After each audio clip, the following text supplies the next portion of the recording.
We're not talking about addiction. We're not talking about sex addiction and people who are habitually cheating because they are a sex addict, nor are we talking about porn addiction, where people are obsessively masturbating all day long and it's creating dysfunction in their relationship. Let's take that off the table for this conversation.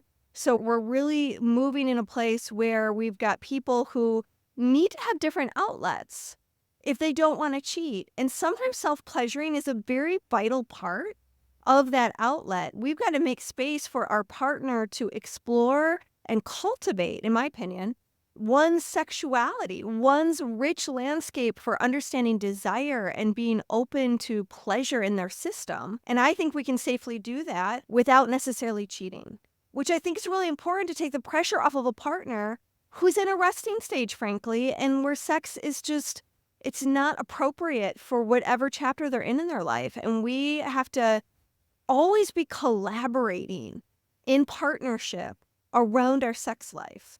And sometimes that means I want to cultivate the kind of sex that really turns on my partner.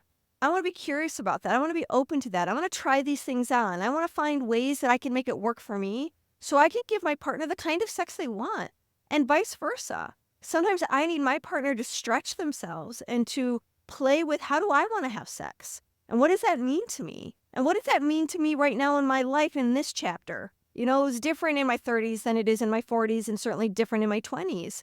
And so what is the kind of sex you want to have? And then negotiating, how can I have that? And sometimes that means you have it with yourself.